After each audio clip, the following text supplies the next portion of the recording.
नमस्कार दोस्तों, general lines में आप सभी का स्वागत है। ये घटना चक्र का भारतीय इतिहास का हल प्रश्न पत्र है। तो इसमें प्राचीन भारतीय इतिहास में जो गुप्त और गुप्तोत्तर वंश है तो उसको हम लोग देख रहे थे। तो उसमें हम लोगों ने जो डिस्क्रिप्शन दिया रहता है आगे वो हम लोगों ने कर लिया था। अब क्वेश्चन आंसर से स्टार्ट करते हैं।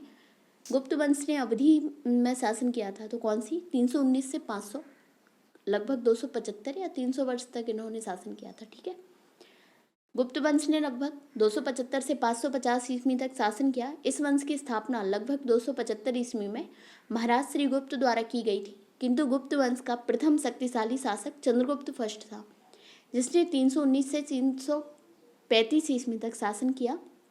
इसने अपनी महत्ता सूचित करने के लिए अपने पूर्वजों के विपरीत महाराजाधिराज की उपाधि धारण की, अतः विकल्प ए अभिष्ट उत्तर है। ठीक है, नेक्स्ट है, निम्न के शासकों में से किस एक ने 4 अश्वमेघों का संपादन किया था? तो किसने किया था? पुष्यमित्र प्रवरसेन प्रथम ने किया था 4। पुष्यमित्र शुंग ने भी किया था, लेकिन प्रवरसेन प्रथम ने 4 अश्वमेघ किया था। ठीक है, वाकाटक शासक प्रवरसेन प्रथम ने 4 अश्वमेघ यज्ञों का संपादन किया। इसके साथ ही उसने अनेक वैदिक यज्ञ भी किए। इसी वंश के शासक प्रवरसेन द्वितीय की रुचि साहित्य में थी। उसने सेतुबंध नामक ग्रंथ की रचना की थी। तो सेतुबंध किसकी रचना है? प्रवरसेन द्वितीय की। ठीक है, नेक्स्ट है, भारत के नेपोलियन किसे कहा जाता है? तो समुद्रगुप्त को कहा जाता है भारत के नेपोलियन। इतिहासकार विंसेंट स्मिथ ने अपनी रचना अर्ली हिस्ट्री ऑफ इंडिया में समुद्रगुप्त की वीरता और विजयों पर मुक्त होकर उसे भारतीय नेपोलियन की संज्ञा दी है। प्राचीन भारत का नेपोलियन किसे कहा जाता है? तो ये समुद्रगुप्त को कहा जाता है। डी हो जाएगा इसका आंसर। नेक्स्ट है, निम्नलिखित में से किस गुप्त राजा का एक अन्य नाम देवगुप्त था? तो चंद्रगुप्त द्वितीय का नाम देवगुप्त था। ठीक है, गुप्त शासक चंद्रगुप्त द्वितीय विक्रमादित्य का एक अन्य नाम देवगुप्त मिलता है। इसके अन्य नाम देवराज, देवर्षि भी मिलते हैं। नेक्स्ट है, प्रथम गुप्त शासक जिसने परम भागवत की उपाधि धारण की थी? तो समुद्रगुप्त ने की थी परम भागवत की उपाधि। ठीक है, और नालंदा एवं गया के ताम्र पत्रों के अनुसार समुद्रगुप्त वह प्रथम गुप्त शासक था जिसने परम भागवत की उपाधि धारण की थी। ज्ञातव्य है कि कुछ पुस्तकों में परम भागवत उपाधि धारण करने वाला पहला शासक चंद्रगुप्त द्वितीय बताया गया है। लोक सेवा आयोग ने भी इस प्रश्न का उत्तर चंद्रगुप्त द्वितीय माना था, परंतु विश्वविद्यालय अनुदान आयोग ने इस प्रश्न का उत्तर समुद्रगुप्त माना था। अच्छा, 2 है। देखिए, लोक सेवा आयोग चंद्रगुप्त द्वितीय मानता है इसका, और यूजीसी जो है उसमें समुद्रगुप्त माना है। किस चीज़ का? परम भागवत की उपाधि। ठीक है, नेक्स्ट है, परम भागवत उपाधि धारण करने वाला प्रथम गुप्त शासक था? तो समुद्रगुप्त है। नेक्स्ट है, इलाहाबाद स्तंभ अभिलेख निम्नलिखित में से किस एक से संबद्ध है? तो अशोक और समुद्रगुप्त दोनों से संबद्ध है। ठीक है, और अशोक, समुद्रगुप्त, जहांगीर अकबर ने कौशाम्बी से यहाँ पे उसको वो करवाया था, आगरा की वो इलाहाबाद के उसमें। इलाहाबाद का अशोक स्तंभ अभिलेख पर समुद्रगुप्त के शासन के बारे में भी सूचना प्रदान करता है। इस स्तंभ पर समुद्रगुप्त के संधि विग्रह हरिशेन ने संस्कृत भाषा में प्रशंसात्मक वर्णन प्रस्तुत किया है, जिसे प्रयाग प्रशस्ति कहा गया है। इसमें समुद्रगुप्त की विजयों का उल्लेख है। नेक्स्ट है, इलाहाबाद का अशोक स्तंभ किसके शासन के बारे में सूचना प्रदान करता है? तो ये समुद्रगुप्त के बारे में सूचना प्रदान करता है। ठीक है, नेक्स्ट है, प्रयाग प्रशस्ति किसके सैन्य अभियान के बारे में जानकारी देती है? तो समुद्रगुप्त के बारे में जानकारी देती है प्रयाग प्रशस्ति। तो नेक्स्ट है, समुद्रगुप्त ने प्रयाग प्रशस्ति में कौशल के शासक का क्या नाम रखा? क्या नाम था? तो कौशल के शासक का क्या था? महेंद्र था। ठीक है, प्रयाग प्रशस्ति की 19वीं 20वीं पंक्तियों में दक्षिणापथ के 12 राज्यों उनके राजाओं के नाम मिलते हैं। प्रयाग प्रशस्ति से ज्ञात होता है कि कौशल का राजा महेंद्र था। दक्षिणापथ के राज्यों को समुद्रगुप्त ने पहले जीता, किंतु फिर ग्रहण मोक्षानुग्रह नीति के तहत कृपा कर उन्हें स्वतंत्र कर दिया। ठीक है, नेक्स्ट है, समुद्रगुप्त के प्रयाग प्रशस्ति वाले स्तंभ पर निम्नलिखित में से किसका लेख मिलता है? तो जहांगीर का लेख मिलता है इसमें। ठीक है, प्रयाग प्रशस्ति समुद्रगुप्त के विषय में जानकारी का एक महत्वपूर्ण स्रोत है। इसकी रचना समुद्रगुप्त के संधि विग्रह सचिव हरिशेन ने की थी। कनिंघम के मतानुसार यह लेख मूलतः कौशाम्बी में खुदवाया गया था। अकबर ने इसे कौशाम्बी से मंगवाकर इलाहाबाद के किले में स्थापित करवाया था। इस पर जहांगीर का एक लेख, रानी का अभिलेख एवं अशोक द्वारा कौशाम्बी के महामात्रों को संघ भेद रोकने के लिए निर्देश भी उत्कीर्ण है। पृथिव्याम पृथिवीर उपाधि है किसकी? ये समुद्रगुप्त की उपाधि है। क्या है? पृथिव्या प्रथम वीर। इतिहासकार तेजराम शर्मा ने अपनी पुस्तक a political history of the imperial Guptas में उल्लेख किया है कि समुद्रगुप्त ने अश्वमेध यज्ञ किया, जिसके बाद उसने पृथिव्यायाम प्रतिरथ की उपाधि ग्रहण की, जिसका अर्थ है ऐसा व्यक्ति जिसका पृथ्वी पर कोई प्रतिद्वंदी ना हो, पृथ्वी का प्रथम वीर। उत्तर प्रदेश लोक सेवा आयोग ने अपने संशोधित उत्तर पत्रक में इस प्रश्न को मूल्यांकन से बाहर कर दिया था। कथन है, स्पष्ट है, हरिसेन समुद्रगुप्त के दरबार का प्रसिद्ध कवि था, तो उसने देवी चंद्रगुप्तम महाकाव्य की रचना की थी। वह है प्रयाग प्रशस्ति का भी रचयिता था। तो इसमें से कौन सा सही होगा? इसमें 1 और 3 सही होगा कि प्रयाग प्रशस्ति का रचयिता था और चंद्रगुप्त द्वितीय का उसका समुद्रगुप्त का दरबारी कवि था। बाकी देवी चंद्रगुप्तम इसने नहीं लिखा था।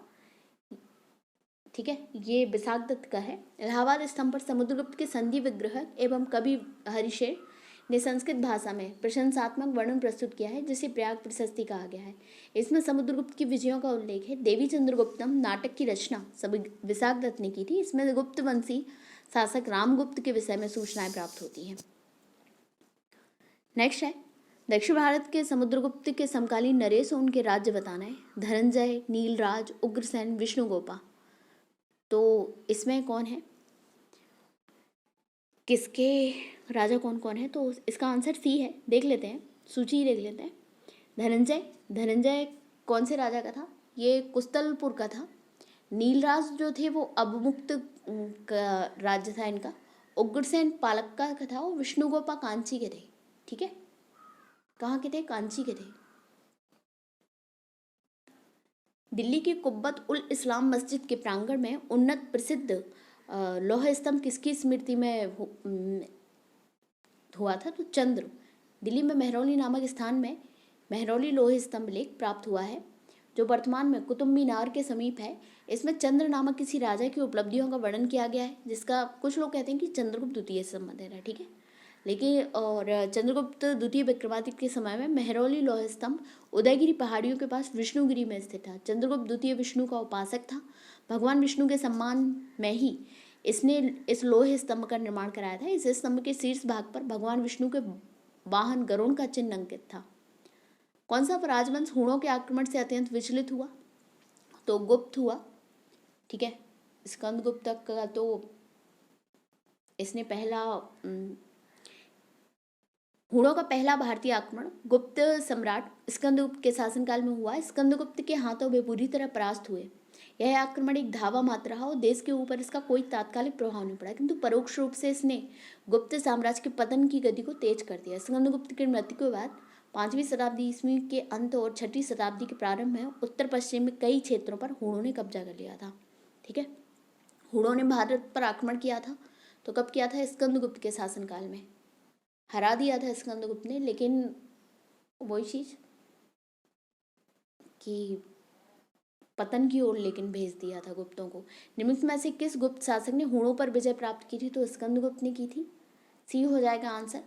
गुप्त सम्राट जिसने हूणों को पराजित किया था, तो इसका भी आंसर स्कंदगुप्त होगा 20 का। सी हो जाएगा आंसर। इनमें से किस गुप्त शासकों ने हूणों को पराजित किया था? तो डी हो जाएगा स्कंदगुप्त। किस अभिलेख से ज्ञात होता है कि स्कंदगुप्त ने हूणों को पराजित किया था? तो ये भीतरी स्तंभ लेख जो है उससे पता चलता है। उत्तर प्रदेश के गाजीपुर जिले में सैदपुर तहसील में भीतरी नामक स्थान से भीतरी स्तंभ लेख मिलता है। इसमें पुष्यमित्र और हूणों के साथ स्कंदगुप्त के युद्ध का वर्णन मिलता है। उल्लेखनीय है कि हूणों का पहला भारतीय आक्रमण गुप्त सम्राट स्कंदगुप्त के शासनकाल में हुआ, जिसमें वे स्कंदगुप्त से पूरी तरह पराजित हुए थे। गुप्त साम्राज्य के पतन के विभिन्न कारण थे। निम्नलिखित कथनों में कौन सा कारण नहीं था? तो इसमें अरब आक्रमण नहीं था, बाकी हूण आक्रमण था। प्रशासन का सामंतीय ढांचा हो चुका था इन लोगों का। उत्तरवर्ती गुप्तों का बौद्ध धर्म स्वीकार करना भी था एक रीजन। ठीक है, गुप्त साम्राज्य के पतन के प्रश्नगत कारणों में से अरबों का भारत पर आक्रमण इसके लिए उत्तरदायी नहीं था। भारत पर अरब आक्रमण गुप्तों के पतन के बहुत बाद पूर्व मध्यकाल में हुआ था। ठीक है। शक विजेता किसे कहा जाता है? तो ये चंद्रगुप्त द्वितीय को कहा जाता है, शकादि कहा जाता था, उपाधि दी गई थी। ठीक है। गुप्त सम्राट चंद्रगुप्त द्वितीय विक्रमादित्य को शक विजेता कहा है। पश्चिम भारत के अंतिम शक राजा रुद्र सिंह थर्ड को चंद्रगुप्त द्वितीय विक्रमादित्य ने 5वीं सदी के प्रथम दशक में परास्त कर पश्चिमी भारत में शक सत्ता का उन्मूलन किया था। शकों को हराने के कारण चंद्रगुप्त विक्रमादित्य की एक अन्य उपाधि शकारी भी है। इसने इस उपलक्ष्य में चांदी के सिक्के भी चलवाए। रजत सिक्के जारी करने वाला प्रथम गुप्त शासक था, तो कौन था? चंद्रगुप्त द्वितीय था। कब चलाए थे? शकों के हराने में। ठीक है।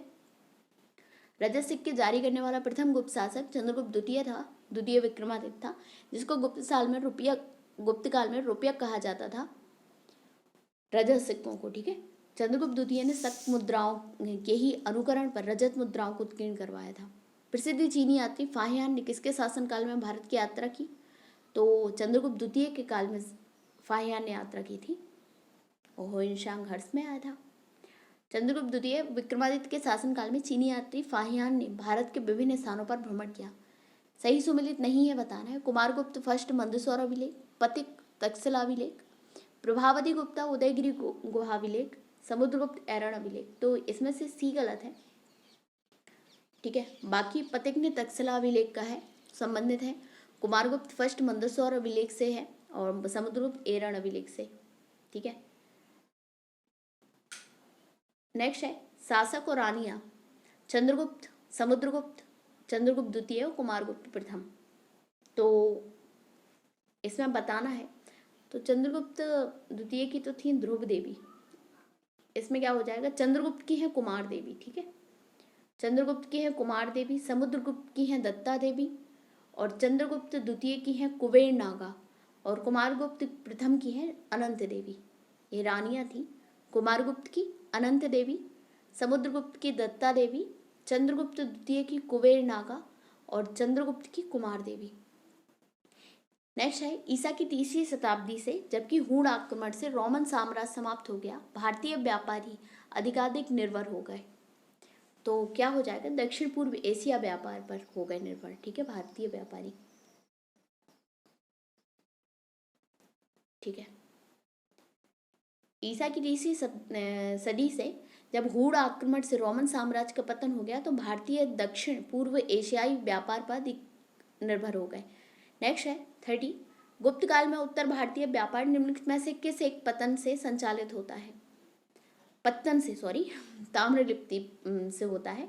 ये बंगाल में है। ठीक है। बंगाल में था। गुप्त काल में ताम्रलिप्ति बंगाल का एक प्रमुख बंदरगाह था। यहाँ से उत्तर भारतीय व्यापार दक्षिण पूर्व एशिया, चीन, लंका, जावा, सुमात्रा आदि देशों के साथ होता था। पश्चिमी भारत का प्रमुख बंदरगाह भृगुकच्छ भड़ौस था। यहाँ से उत्तर भारत का पश्चिमी देशों के साथ समुद्री व्यापार होता था। गुप्त काल में उत्तर भारत का सर्वाधिक व्यापार दक्षिण पूर्व एशिया से होता था। अतः इस काल का प्रमुख बंदरगाह ताम्रलिप्ति था, परंतु अन्य बंदरगाहों जैसे भड़ौच, कल्याण, काम्बे आदि से भी उत्तर भारतीय व्यापार होता था। अतः उपर्युक्त प्रश्न में सर्वाधिक उपयुक्त उत्तर ताम्रलिप्ति भी होगा। साथ ही यदि विकल्प में उपर्युक्त सभी विकल्प होता तो सटीक उत्तर उपर्युक्त सभी होता। नेक्स्ट है निम्नलिखित में से कौन सा बंदरगाह गुप्त काल में उत्तर भारतीय व्यापार के लिए उपयोग किया जाता था? तो ये सभी थे इसमें। तो ये वही चीज़ होगी जो ऊपर लिखा हुआ था कि ताम्रलिप्ति भी था, काम्बे भी था, कल्याण, भड़ौच, ये चारों थे। ठीक है। तो एक से ज़्यादा हो गया तो ई हो जाएगा इसका आंसर। ठीक है। भारत में दक्षिण पूर्वी एशिया के साथ अपने आरंभिक सांस्कृतिक संपर्क और व्यापारिक संबंध बंगाल की खाड़ी के पार बना रखे थे। निम्नलिखित में से कौन सी बंगाल की खाड़ी इस उत्कृष्ट आरंभिक समुद्री इतिहास की सबसे विश्वसनीय व्याख्या और व्याख्याएं हो सकती हैं? प्राचीन काल तथा मध्यकाल में भारत के पास दूसरों की तुलना में अति उत्तम पोत निर्माण तकनीकी उपलब्ध थी। इस उद्देश्य के लिए दक्षिण भारतीय शासकों ने व्यापारियों, ब्राह्मण पुजारियों और बौद्ध भिक्षुओं को सदा संरक्षण दिया। बंगाल की खाड़ी में चलने वाली मानसूनी हवाओं ने समुद्री यात्राओं को सुगम बना दिया था। तो इसमें से सी हो जाएगा कि बंगाल की खाड़ी में चलने वाली मानसूनी हवाओं ने समुद्री यात्राओं को सुगम बना दिया था। ठीक है। ये था भारत के दक्षिण पूर्वी एशिया के साथ अपने आरंभिक सांस्कृतिक संपर्क तथा व्यापारिक संबंध बंगाल की खाड़ी के पार बना रखे थे। इसका प्रमुख कारण बंगाल की खाड़ी में चलने वाली मानसूनी हवाओं के द्वारा समुद्री यात्रा का सुगम होना था। नेक्स्ट है, प्राचीन भारत में देश की अर्थव्यवस्था में अत्यंत महत्वपूर्ण भूमिका निभाने वाली श्रेणी संगठन के संदर्भ में निम्नलिखित में से कौन सा कथन सही है? प्रत्येक श्रेणी राज्य की एक केंद्रीय प्राधिकरण के साथ पंजीकृत होती है थी और प्रशासनिक स्तर पर राजा उनका प्रमुख होता था। श्रेणी ही वेतन, काम करने के नियमों, मानकों और कीमतों की सुनिश्चित करती थी। श्रेणी का अपने सदस्यों पर न्यायिक अधिकार होता था। तो इसमें से कौन कौन सा सही है? इसमें 2 और 3 सही है। श्रेणी ही वेतन और काम करने के नियमों, मानकों और कीमतों को सुनिश्चित करती थी। श्रेणी का अपने सदस्यों पर न्यायिक अधिकार होता था। ठीक है। प्राचीन भारत की अर्थव्यवस्था में श्रेणियों का विशेष महत्व है। ये संगठन व्यापारियों के द्वारा उनके व्यापार के समुचित संचालन के लिए स्थापित किए जाते थे। श्रेणियों का अपने सदस्यों पर न्यायिक अधिकार होता था तथा श्रेणियों के द्वारा ही सदस्यों के वेतन, काम करने के नियमों, मानकों एवं कीमतों का निर्धारण किया जाता था। प्रत्येक श्रेणी का अपना एक प्रमुख होता था। राजा का श्रेणियों के संचालन में कोई हस्तक्षेप नहीं होता था। श्रेणियां अपने नियम स्वयं बनाती थी। स्थानीय प्रशासन में भी श्रेणियों का काफी महत्व प्राप्त होता था। नेक्स्ट है, गुप्त काल में गुजरात, बंगाल, दक्कन और तमिल राष्ट्र में स्थित केंद्र किससे संबंधित थे? तो ये वस्त्र उत्पादन से संबंधित थे। ठीक है। गुजरात, बंगाल, दक्कन और तमिल वस्त्र उद्योग थे इसमें। विशाख दत्त के नेक्स्ट है, विशाख दत्त के प्राचीन भारतीय नाटक मुद्रा राक्षस की विषय वस्तु है। तो क्या थी इसमें? चंद्रगुप्त मौर्य के समय में राज दरबार की दुर्भी संधियों के बारे में थी। ठीक है, मुद्रा राक्षस। बाकी ये 2 आर्य कबीलों के बीच सत्ता के संघर्ष की कथा के बारे में तो बिल्कुल भी नहीं था। ये एक आर्य राजकुमार और कबीली महिला की प्रेम कहानी भी नहीं था। और प्राचीन हिंदू जनश्रुतियों की देवताओं और राक्षसों के बीच के संघर्ष, ये कोई नहीं था। चंद्रगुप्त मौर्य के समय में राज दरबार की दुर्भी संधियों के बारे में था। ठीक है। डॉक्टर KP जायसवाल ने विशाख दत्त को चंद्रगुप्त मौर्य का समकालीन बताया। उसके नाटक मुद्रा राक्षस से चंद्रगुप्त मौर्य के कृत्यों पर प्रकाश पड़ता है। इसमें चंद्रगुप्त मौर्य के समय में राज दरबार की दुर्भी संधियों का वर्णन किया गया है। ठीक है।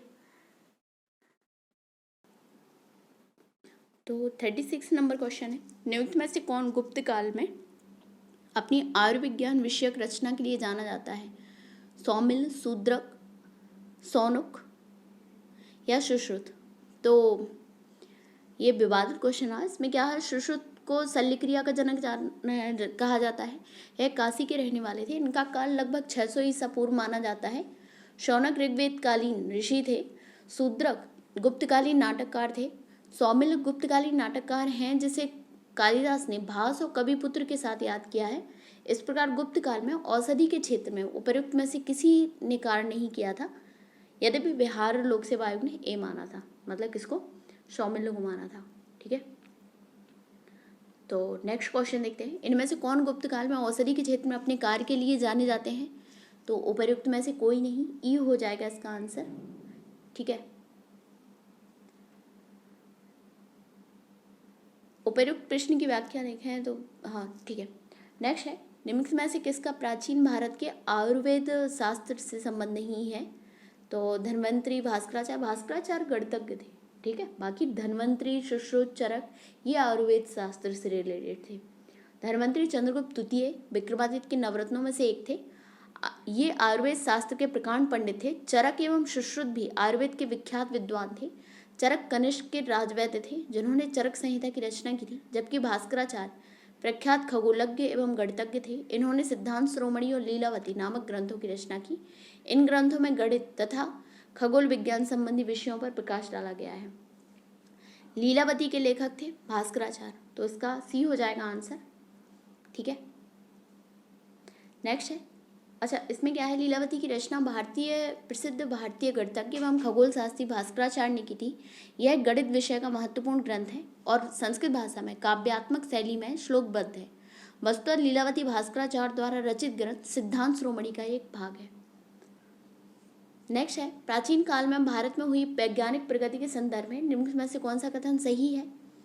तो पहला है, प्रथम शती ईस्वी में विभिन्न प्रकार के विशिष्ट शल्य औजारों का उपयोग आम था। सेकंड है, तीसरी शती ईस्वी के आरंभ में मानव शरीर के आंतरिक अंगों का प्रत्यारोपण शुरू हो चुका था। थर्ड है 5वीं सदी ईस्वी में कोण के ज्या का सिद्धांत प्राप्त ज्ञात था। और फोर्थ है 7वीं सदी ईस्वी में चक्रीय चतुर्भुज का सिद्धांत ज्ञात था। तो हाँ, प्रथम सदी में क्या था, विशिष्ट सरल औजारों का उपयोग था। और 5वीं सदी में कोण के ज्या का सिद्धांत भी हो चुका था, साइन कॉज और जो क्या है इन्वर्स साइन का, इसका हो चुका था। 7वीं सदी इसमें चक्रीय चतुर्भुज का भी सिद्धांत क्या था, लेकिन आंतरिक अंगों का प्रत्यारोपण जो था ना, वो नहीं शुरू हुआ था। ठीक है, तो क्या हो जाएगा इसका, सी हो जाएगा। प्राचीन काल में वैज्ञानिक प्रगति के संदर्भ में उल्लेखनीय रहा है। इस काल में प्रथम शताब्दी ईस्वी तक शल्य क्रिया में काम करने आने वाले विभिन्न प्रकार के उपकरणों का उपयोग होता था, किंतु उस काल या उसके बाद अंग प्रत्यारोपण संभव नहीं हो सका। गुप्त काल में गणित के क्षेत्र में उल्लेखनीय प्रगति हुई। 5वीं सदी ईस्वी तक भारत में त्रिकोणमिति में ज्या, कोज्या और इनवर्स साइन के सिद्धांत ज्ञात हो चुके थे। सूर्य सिद्धांत और आर्यभट्टी में इनका उल्लेख है। 7वीं सदी में ब्रह्मगुप्त एवं चक्रीय चतुर्भुज के सिद्धांत का वर्णन मिलता है। ठीक है, ब्रह्मगुप्त द्वारा। नेक्स्ट है भारतीय यात्रा में फाहियान ने एक अस्पताल का उल्लेख किया है। यह स्थित था, कहाँ पे स्थित था, तो ये पाटलिपुत्र में स्थित था। ठीक है, चीनी यात्री फाहियान गुप्त काल में भारत आया था। उसने उल्लेख किया है कि पाटलिपुत्र नगर के धनिकों ने एक बड़े अस्पताल की स्थापना की थी, जहां निर्धनों को निःशुल्क दवाएं और भोजन उपलब्ध कराया जाता था। यहाँ देश भर में रोगी इलाज के लिए आते थे। ठीक है, नेक्स्ट है चंद्रगुप्त के नौ रत्नों में से निम्न में से कौन फलित ज्योतिष से संबंधित था, तो छपड़क था। किससे संबंधित था, फलित ज्योतिष से। ठीक है, छपड़क। चंद्रगुप्त द्वितीय विक्रमादित्य के कुशल शासन की प्रशंसा चीनी यात्री फाहियान ने भी की है। उसके नवरत्नों की प्रसिद्धि सर्वकालिक सही है। नवरत्नों में सर्वोत्कृष्ट महाकवि कालिदास थे, जबकि छपड़क रत्न फलित ज्योतिष थे। ठीक है, नेक्स्ट है कालिदास किसके शासनकाल में थे, तो कालिदास किसके, चंद्रगुप्त द्वितीय के शासनकाल में, और नवरत्नों में से एक भी थे। ठीक है,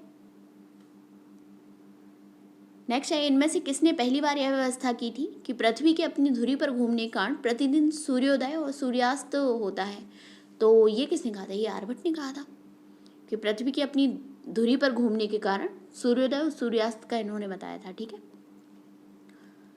आर्यभट्ट गुप्त काल के प्रसिद्ध गणितज्ञ थे। इनकी प्रमुख कृति आर्यभट्टीय है। इनकी गणित के विविध नियमों का प्रतिपादन किया और सर्वप्रथम यह खोज की कि पृथ्वी अपनी धुरी के चारों ओर परिभ्रमण करती है। अधोलिखित में कौन गुप्तकालीन स्वर्ण मुद्रा है, तो कौन है स्वर्ण मुद्रा, तो दीनार थी स्वर्ण मुद्रा।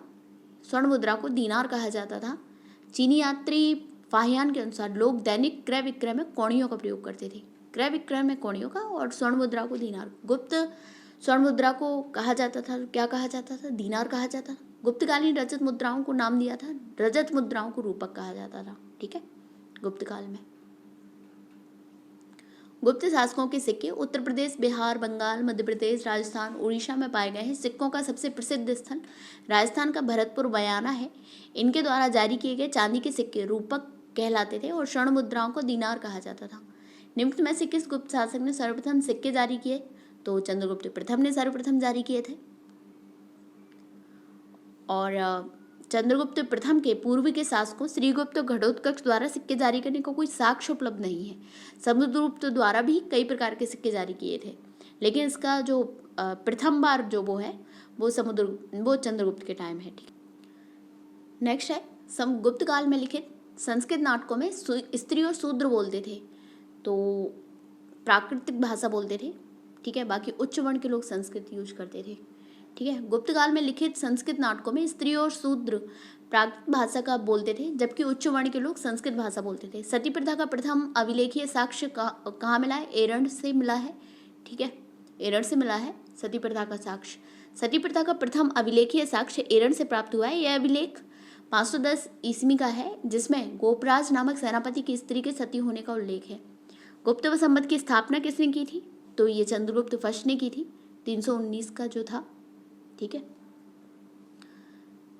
नेक्स्ट है सम्राट है उस सूची बताना है कि क्या क्या उपाधियां अशोक को क्या है। अशोक प्रियदर्शन थे, समुद्रगुप्त कौन थे, और चंद्रगुप्त द्वितीय विक्रमादित्य थे, स्कंदगुप्त कौन थे। तो स्कंदगुप्त क्रमादित्य थे और समुद्रगुप्त क्रमादित्य थे और स्कंदगुप्त पर क्रमांक थे। ठीक है, तो क्या हो जाएगा इसका, सी हो जाएगा।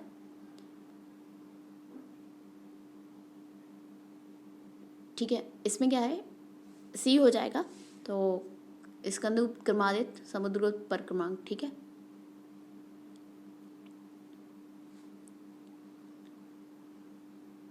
स्कंदगुप्त क्रमादित्य। ठीक है, और समुद्रगुप्त क्या है, पर क्रमांक है, ध्यान रखना। क्योंकि ये अशोक का तो हम लोग पढ़ चुके हैं कि प्रियदर्शी प्रियदर्शी, इसका याद रहता है। और चंद्रगुप्त द्वितीय का भी विक्रमादित्य यही थे, लेकिन स्कंदगुप्त और समुद्रगुप्त में समुद्रगुप्त पर क्रमांक थे और स्कंदगुप्त क्रमादित्य थे। ठीक है, नेक्स्ट है नगरों का क्रमिक पतन किस काल में की एक महत्वपूर्ण विशेषता थी। तो ये गुप्त काल की थी। ठीक है, कि क्रमिक पतन, गुप्त काल में नगर क्रमिक पतन की ओर अग्रसर हुए। संपूर्ण गंगा घाटी में जो शहर पहले अत्यंत समृद्ध अवस्था में थे, उनमें से अधिकांश को गुप्त काल में या तो त्याग दिया गया या वहां के आवासन में पर्याप्त विघटित हुआ। पाटलिपुत्र जैसा प्रमुख नगर ह्वेनसांग के आगमन तक गांव बन गया था। मथुरा जैसा नगर एवं कुम्हरार, सोनपुर, सौगुराव उत्तर प्रदेश में गंगा घाटी के अनेक महत्वपूर्ण केंद्र इस काल में ह्रास के ही प्रमाण प्राप्त होते हैं। नेक्स्ट है किस शासक वंश ने मंदिरों एवं ब्राह्मणों को सबसे अधिक ग्राम अनुदान में दिया था। तो गुप्त वंश ने दिए थे सबसे ज्यादा। ठीक है, गुप्त वंश के शासकों ने मंदिरों एवं ब्राह्मणों को सबसे अधिक ग्राम अनुदान में दिए थे। गुप्त लेखों में जिन भूमि अनुदानों का उल्लेख मिलता है उससे स्पष्ट है कि भूमि दान के साथ साथ गांव की भूमि से उत्पन्न होने वाली आय की भी ग्रहीता को सौंप दी जाती थी। नेक्स्ट है प्राचीन भारत में किस वंश का शासनकाल स्वर्णयुग कहा जाता है। तो गुप्त काल को कहा जाता है स्वर्णयुग। गुप्त काल के इतिहासकारों ने भारत का स्वर्णयुग कहा है।